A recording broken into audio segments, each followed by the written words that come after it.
I was born with cerebral palsy, and back when I was born in '64, they really didn't know a lot about the cerebral palsy, but so there wasn't a lot that you could do. I was pretty much relegated to a life that wasn't really a life. By the time I was 3, I couldn't do anything a normal person could do. I couldn't sit up. My arms were all twisted. My legs were twisted. 80% of the people that have cerebral palsy never make it to 30. So even at the age of 5, they were saying to my family, you know, you might as well get rid of him because he's going to die anyway.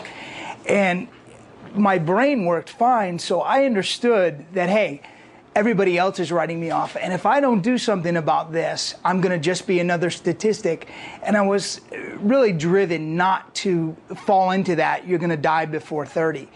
So when I got into high school, and of course I've had 49 surgeries up to this point, 49 surgeries, 3 comas, been through a lot of things, numerous years of therapy, years in the hospital, and realizing that, you know, this is the only body you get, and how precious life is. I had to do everything I could because I was already written off by the physician. So around 17, I began to train, began to work out, to try to get myself out of the braces and get myself as mobile as possible, knowing how important it was to want to have a life as normal as everybody else. No matter what, the key is that you lose when you stop trying. Now, every surgery, I could have said, you know, that's it, I want to give up, I quit, I'm tired of trying. But that wouldn't sit well with me. I didn't go through all these things not to be motivation and an encouragement to others. And what you've got to do is realize it's not about trying to be have a championship physique or be someone famous. You're blessed if you can get up the stairs when you couldn't, if you can spend 10 minutes with your children playing when you couldn't, if you can walk out and get the mail without breathing heavy, and it's about having a better quality of life. When I went to the gym at first, I realized, you know, I've got to do this on my own, and I can remember being carried down the stairs at the local YMCA.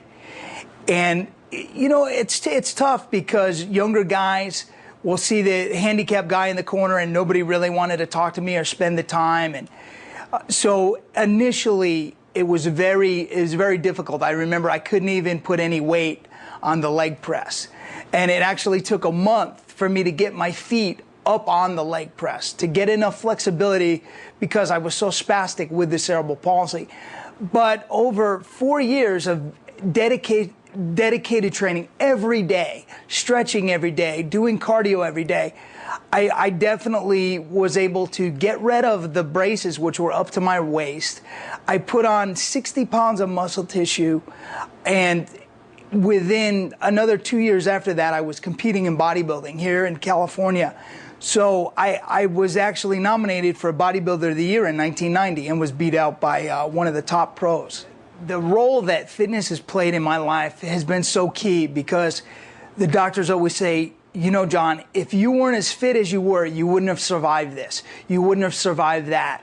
You wouldn't have overcome this. And I think the heart condition, my heart condition being strong, my cardiovascular system being able to take stress, I was able to endure operations that should have killed me. And I don't think people realize that they've been so blessed to have a body that works right and to let it go. You guys have a gift that I only dream about every day.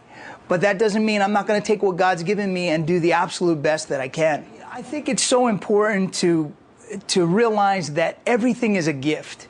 What you've been given, don't take it for granted, because there are no absolutes in life. And what I tried to do is not look at the fact that, oh, I have crutches and this person's saying this or that person's saying that. And, you know, there's a process that you go through. And I think it's so important to maintain a positive attitude, not looking at this as, oh, I've got 12 weeks of this.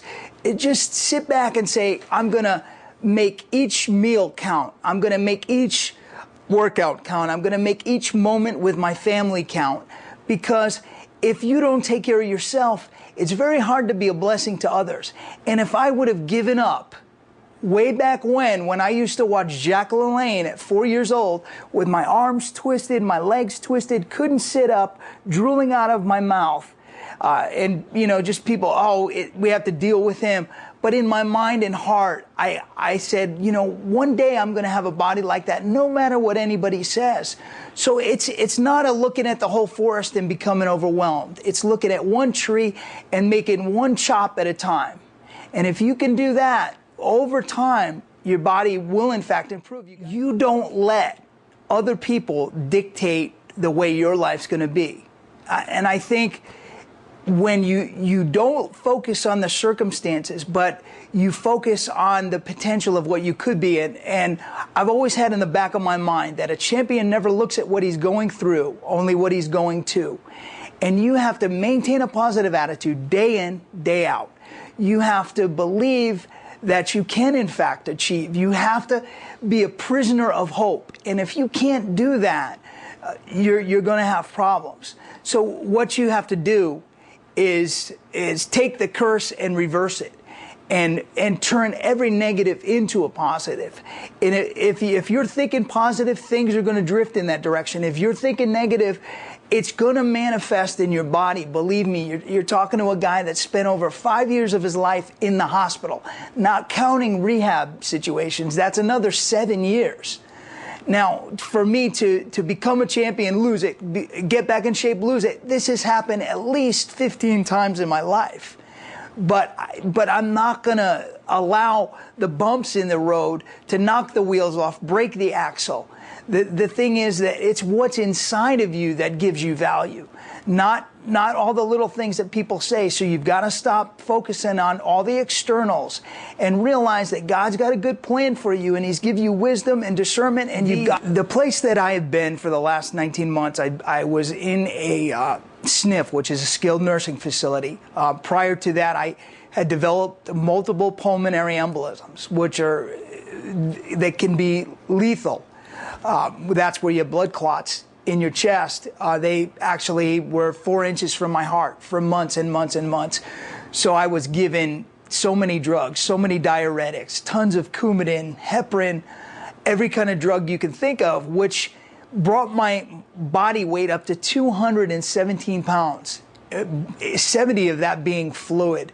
I couldn't move. I couldn't digest food correctly. I had gone into a coma, and then I died. They brought me back with a defibrillator. And, you know, I made a decision right there. If I've come back and I've gone through all this, and if I have to suffer, then I want this to mean something. So if I've gone through all this to motivate just one person and encourage them, then it's worth it. Now I've got another opportunity. Fortunately, Clark was able to get me out of the facility that I was in. So now I've got an opportunity to take a moment of my time, which I do willingly, to just encourage you, motivate you, and make you realize that you are blessed with a body that works. And if you apply the principles that Clark gives you and you utilize the supplements correctly, you're going to be better than you ever were before. What I want everybody to understand is you guys don't have crutches, you don't have wheelchairs, you don't have 49 surgeries, edema, blood clots, and all these things that are impeding your progress. And what you do have to have is a positive mental attitude. You've been given a body that works right. So please, I'm begging you to take care of it. If you can get yourself to where you can function better, then you can apply those principles to others, help them, encourage them, and just keep paying it down the line. And that's what it's all about. When you can play with your kids more, when you can run up and down those stairs, when you're not exhausted after work, then we've all won. I think that's the most important thing, because after all the time I've spent in convalescent homes, it's my desire that none of you end up there. If you take care of yourselves now, it's going to manifest itself down the road, and that is so crucially important. You don't want to be 55 and 60 in a place where you have to take tons of medication, you can't function correctly, and you're at the every whim of other people, and your life is gone. your life will be spent in a room that is 12 by 12, probably with another patient that's screaming or yelling or, has physical maladies or mental maladies. And that is no kind of life. And like I said, I've just come out of 19 months of that. And I'm so blessed to have this opportunity to be before you, to encourage you, to try to help you so that you can help yourself, help the ones you love, and help others.